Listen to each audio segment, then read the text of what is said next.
Fala pessoal, de volta ao Brasil, de volta ao nosso canal e agora um pouquinho menos emocionado, bora falar um pouquinho da Maratona de Boston, como foi viver essa experiência e contar para vocês a minha percepção de como é a prova, de como foi a Maratona de Boston, de como é o percurso. Eu acho que esse vídeo vai ser muito esclarecedor e muito importante para vocês, seguidores do canal, e para vocês que estão chegando aqui agora no canal e querem saber um pouquinho mais da Maratona de Boston, para vocês que têm o sonho de correr essa prova que é icônica. Então, antes da gente iniciar com as dicas, eu já vou pedir para vocês, se vocês não são inscritos no canal, se inscrevam aqui, deixem o like de vocês, compartilhem com amigos, assim vocês ajudam bastante o canal a crescer cada vez mais, trazer dicas para vocês aqui de grandes provas e dicas que talvez vocês não encontrem em outros canais aqui no Brasil. Falo isso porque eu mesmo cheguei a gabaritar os vídeos aqui do YouTube e grande parte deles são vídeos de gringos, youtubers, canais de corrida dos Estados Unidos, da Europa, que fazem grandes provas, inclusive a Maratona de Boston. E com esses vídeos eu tive a oportunidade de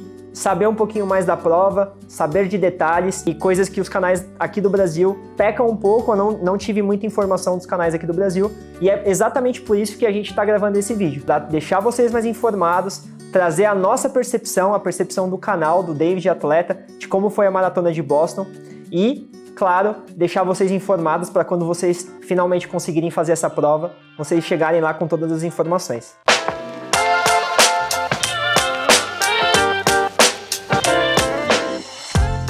Bom, bora falar um pouquinho primeiro de como é a logística da Maratona de Boston, da chegada desse primeiro dia. Para quem não sabe, a Maratona de Boston é uma prova point-point, aonde você larga de um ponto e chega em outro ponto. Então, a logística da Maratona de Boston começa por aí.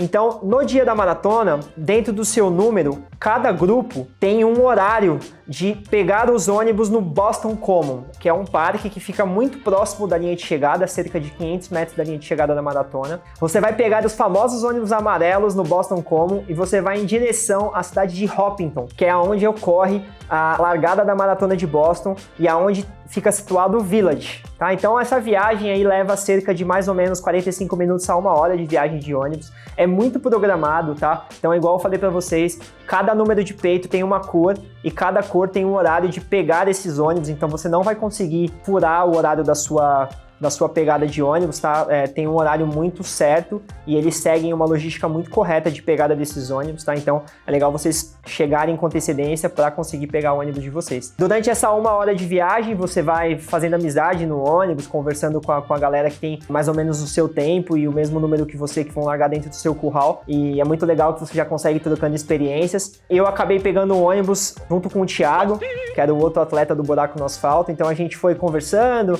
quebrando um pouco o gelo e também essa ansiedade de correr a Maratona de Boston pela primeira vez. Chegando no Village, é uma experiência muito, muito legal e muito organizado, diferente da experiência que eu tive na Maratona de Nova York, que também tem mais ou menos a mesma logística. O acesso ao Village é muito rápido, tá? O Village fica num colégio na cidade de Hopkinton, um colégio muito grande, muito bem estruturado.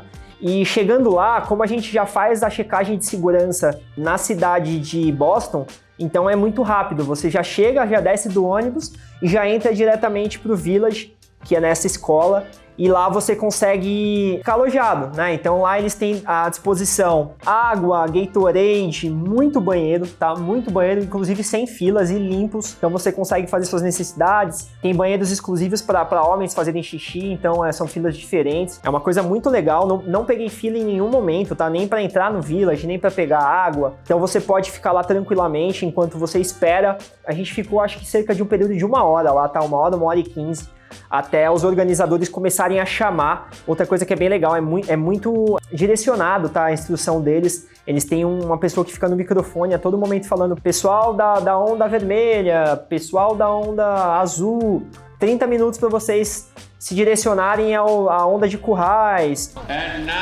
9:15 is when we will start to release the red Então wave. você não consegue se perder, tá? É um inglês que eles tentam manter um inglês muito claro, né, para todo mundo, porque eles sabem que tem muitas pessoas que são de fora dos Estados Unidos e às vezes tem um pouco de dificuldade com a língua.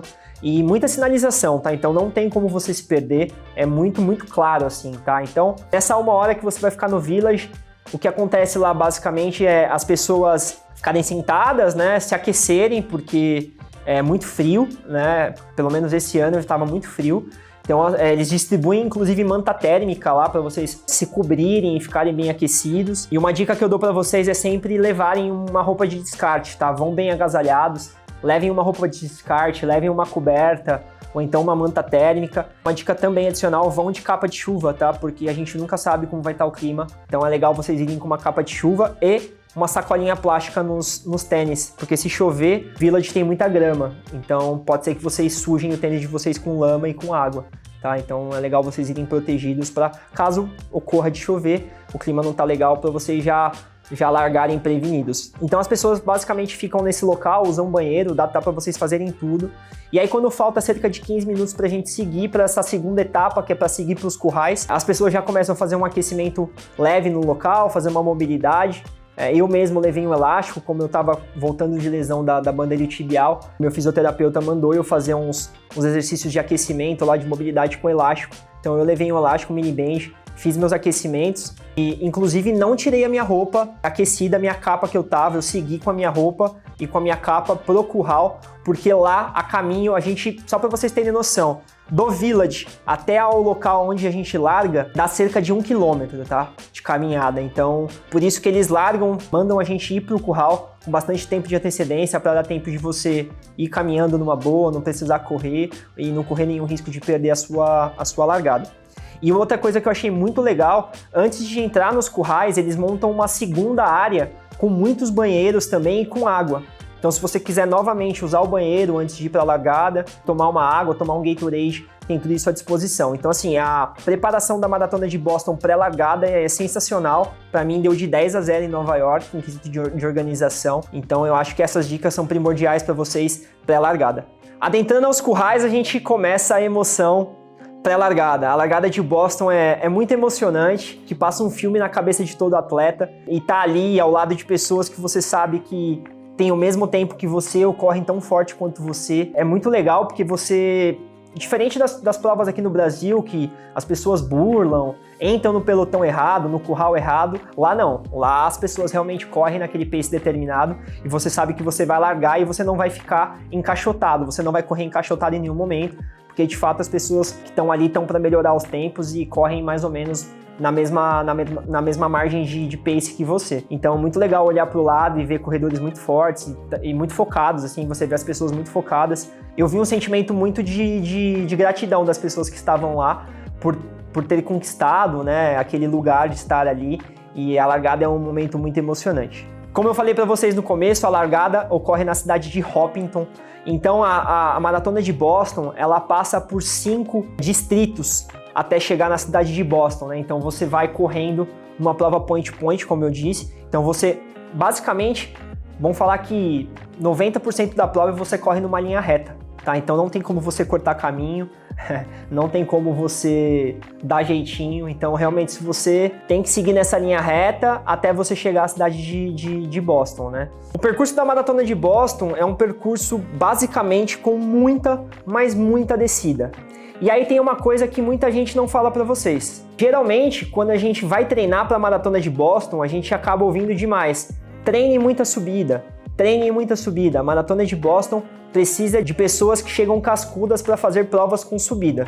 E aí eu falo para vocês, hoje com a percepção de atleta que fez a Maratona de Boston, que isso é uma verdadeira mentira, tá? A Maratona de Boston, sim, existem subidas durante toda a prova, mas são subidas super tranquilas. Para vocês terem noção, a subida mais falada da Maratona de Boston é a Heartbreak Hill, que fica mais ou menos no quilômetro 34 da prova. E é uma subida que ela tem do começo ao fim dela, ela tem cerca de 700 metros, tá? Então não é uma subida muito longa e também não é uma subida muito íngreme.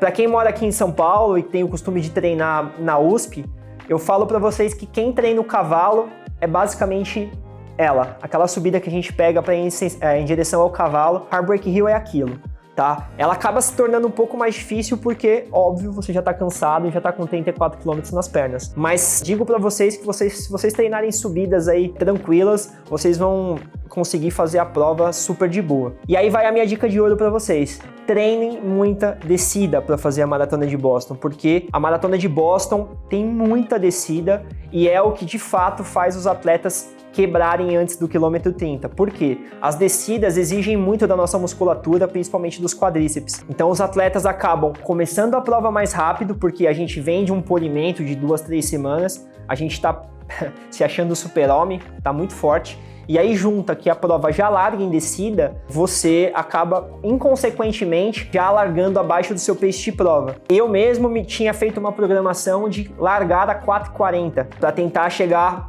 dentro de um pace de prova 4:30 no final, porque eu queria chegar inteiro.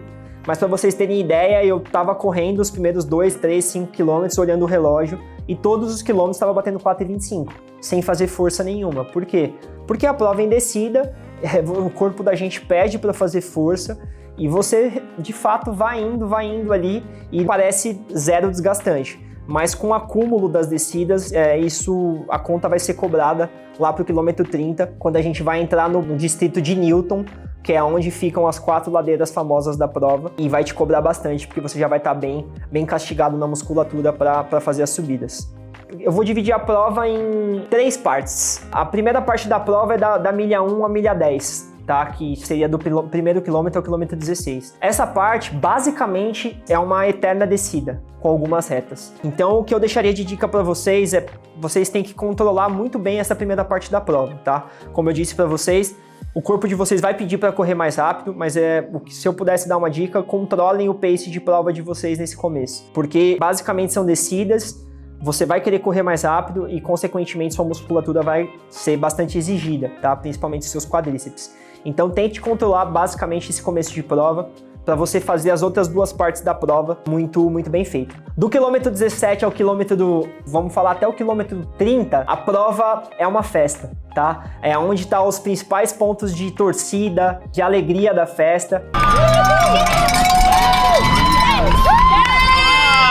E é onde está o ponto mais legal da prova, que fica na cidade de Wesley, onde está situada a Universidade Feminina. Então hoje, no quilômetro 21, tem o famoso Screaming Tunnel, que é o túnel do grito. Então lá você consegue ouvir o grito das universitárias com cerca de 500 metros antes de chegar nesse local. É uma baita de uma festa, as universitárias ficam lá gritando, e eu acho que vocês já devem ter visto esse detalhe. E para quem acha que é mentira, não é mentira. As universitárias ficam lá torcendo, gritando e dando beijo, distribuindo beijos nos corredores. Então para você que é solteiro, desfrute desse momento. Eu não pude fazer isso, vou deixar até um vídeo aqui para vocês verem. Passei só cumprimentando elas e fazendo festa, porque senão eu ia dormir na rua. Então, se você é solteiro, aproveita esse momento, passa lá, distribua selinho nas meninas, que acho que vai dar uma energia a mais para você terminar a sua prova. Então essa segunda parte da prova, do 17 ao 30, é um momento da prova que você vai ter diversos momentos de plano, tá? Então você consegue administrar melhor seu pace, encaixar melhor seu pace de prova e ali usar um pouquinho mais de força do que você não usou nessa primeira parte, porque você estava dosando e segurando um pouco das descidas. Eu me senti muito bem durante a prova inteira, principalmente nessas 2 partes da prova. Eu fiz uma prova muito consciente, mantendo um ritmo ali entre 4:25 e 4:35, fui dosando no relógio. Com isso, eu consegui chegar muito bem na terceira parte da prova, que seria do 31 até os 42. Nessa parte da prova é onde, de fato, vai definir se você vai terminar a maratona de Boston inteiro, se você não vai quebrar, ou se você vai quebrar e não vai conseguir fazer uma prova boa, tá? A partir do quilômetro 30, a gente entra no distrito de Newton, que é onde fica as 4 temidas subidas, as 4 hills de Newton. E muita gente fala que a pior subida é a 4ª subida, que é a Heartbreak Hill. Mas eu já tinha ouvido falar, assistindo os vídeos dos americanos, que a pior subida era a primeira.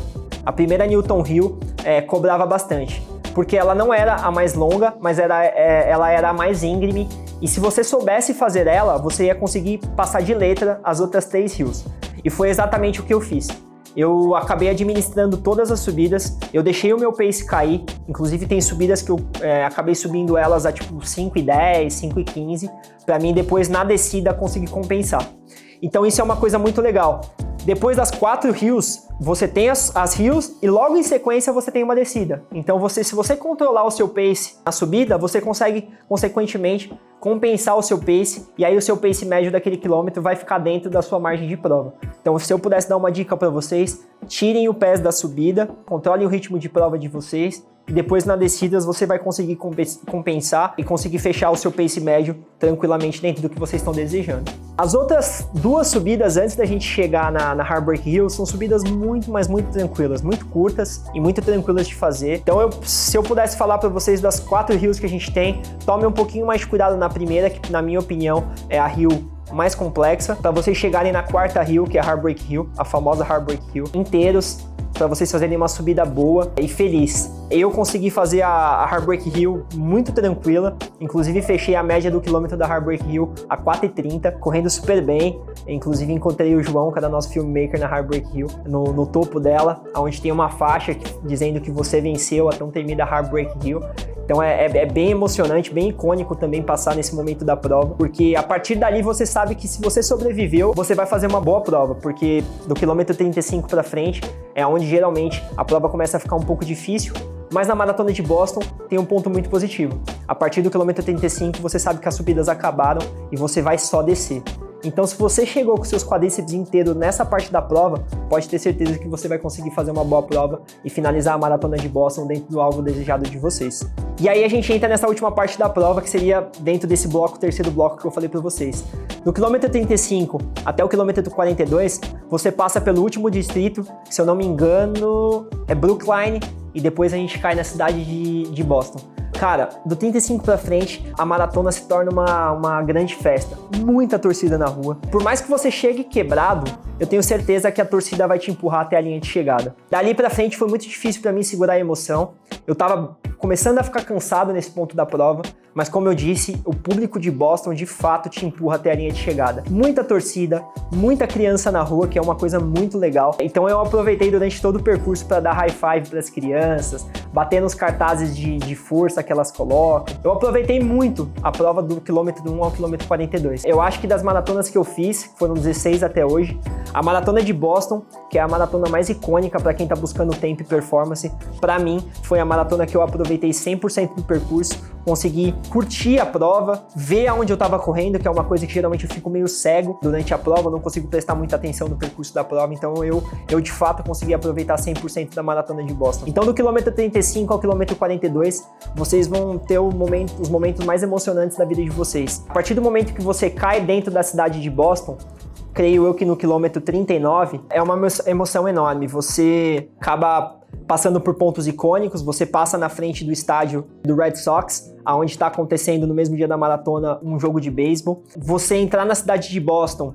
e ver aquele outdoor da Citigo, que acho que todo mundo consegue ver pela televisão, é um outdoor enorme da Citigo, que é uma empresa super grande nos Estados Unidos. Você vê aquele sinal e saber que você está a menos de 2 km de entrar na Boston e cruzar a icônica linha de chegada da Maratona de Boston é muito, mas muito emocionante.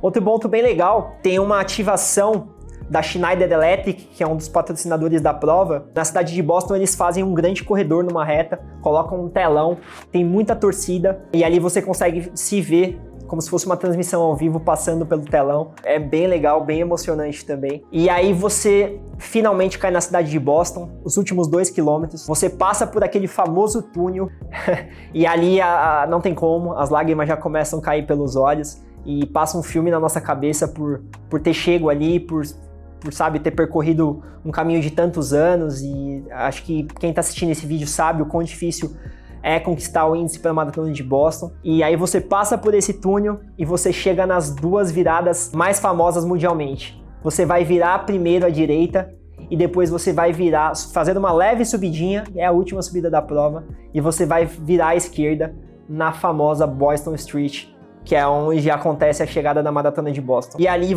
eu tenho certeza que você vai fazer os 700 metros mais emocionantes da sua vida. Independente se você vai ter alguém ali te esperando, torcendo por você ou não, eu tenho certeza que você vai se emocionar demais vendo os demais corredores chegarem. Você vê cenas ali impressionantes de pessoas com cãibra, de pessoas jogadas no chão, de pessoas chorando, fazendo força para chegar. Então é nesse momento que você vai ter certeza que valeu muito, mas muito a pena treinar por muitos anos, se dedicar, gastar cada real de dólar que você gastou para ir para lá. Esses 700 metros são os 700 metros mais emocionantes, eu tenho certeza que foi a minha chegada mais emocionante de maratona.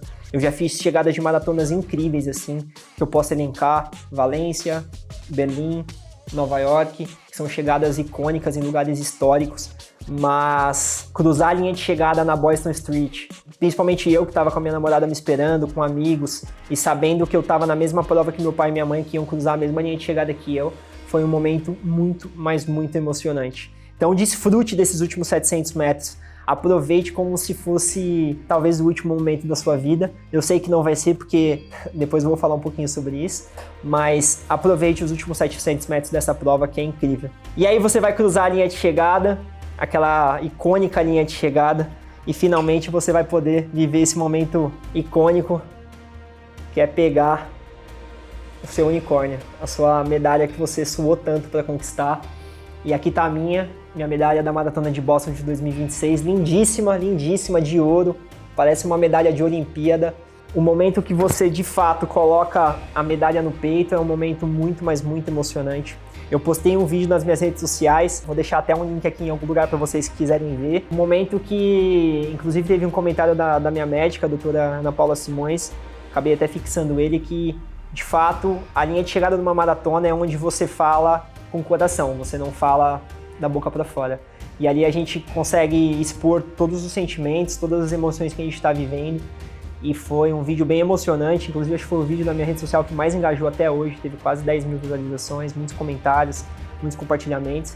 Até agradecendo a todo mundo que seguiu a gente, curtiu todos esses momentos do time Buraco no Asfalto. Mas é isso, galera, eu acho que a Maratona de Boston é uma maratona de merecimento, como eu falei. As pessoas que estão ali, que estão correndo Boston, eu acho que a gente tem uma pequena parcela de participantes que vão através de charity, que é uma opção, né, que são as caridades. E também tem pessoas que estão ali por intermédio de patrocinadores, né, da prova, que acabam disponibilizando números de peito. Mas vou falar para vocês que 90% das pessoas que estão na Maratona de Boston são pessoas que mereceram estar ali, que conquistaram aquele momento. Então, se eu pudesse definir a Maratona de Boston com uma palavra, é merecimento. Eu sempre falei isso antes de fazer a Maratona de Boston, antes de ter a percepção de corredor.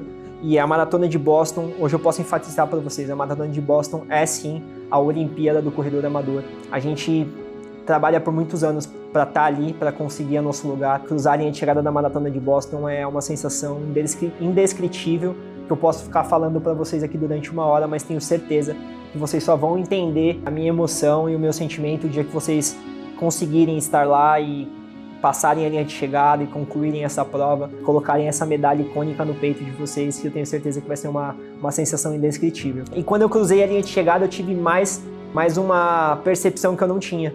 Eu não entendia porque as pessoas voltavam todo ano para Boston, porque tinham pessoas lá que estavam fazendo 5, 6, 7, 10 vezes a maratona, sendo que existem provas incríveis para se fazer no mundo todo. E quando eu cruzei a linha de chegada, eu tive essa convicção de que as pessoas estão ali e querem voltar para lá porque é uma prova muito mágica e é uma prova que, do começo ao fim, desde quando você pousa no avião até o momento que você vai embora, é uma prova em uma cidade que, de fato, elas recebem muito bem o corredor de rua. E a todo momento elas fazem questão de parabenizar você por estar lá.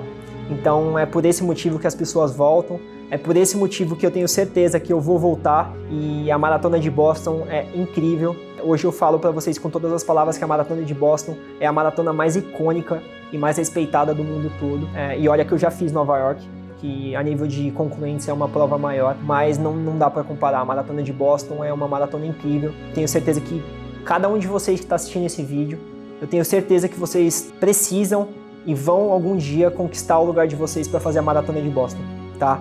E aí sim vocês vão entender esse meu sentimento de tudo que eu disse para vocês nesse vídeo. Trouxe aqui a minha percepção para vocês de como foi a minha prova, de tudo que eu vivenciei na Maratona de Boston, e dei muitas dicas aqui para vocês que não existem em nenhum canal aqui no Brasil. Então, novamente, deixem a curtida de vocês, compartilhem esse vídeo com o maior número de pessoas possíveis, pessoas que vão correr Boston, pessoas que sonham correr Boston algum dia, e se inscrevam no canal. A gente já tem um vídeo aqui incrível da finalização do projeto Boston Strong, tá deixando aqui no card, clica aqui, assiste esse vídeo, eu tenho certeza que você vai se emocionar e eu tenho certeza que você vai ficar com ainda mais vontade de fazer a Maratona de Boston. Então, finalizo agradecendo a todos vocês que assistiram esse vídeo, vocês que acompanharam o projeto Boston Strong, e para vocês que não acompanharam, voltem aqui e assistam os vídeos do nosso time, que foi incrível vivenciar a Maratona de Boston junto com o time Buraco no Asfalto. E essa aqui foi a primeira de muitas que a gente vai documentar para vocês aqui no canal. Então, espero que vocês tenham gostado. Fiquem ligados no canal Buraco no Asfalto, que tem muita coisa legal por vir. E bora conquistar o unicórnio de vocês, que eu tenho certeza que vocês merecem demais. O meu tá aqui no meu pescoço e eu nunca vou esquecer dessa prova.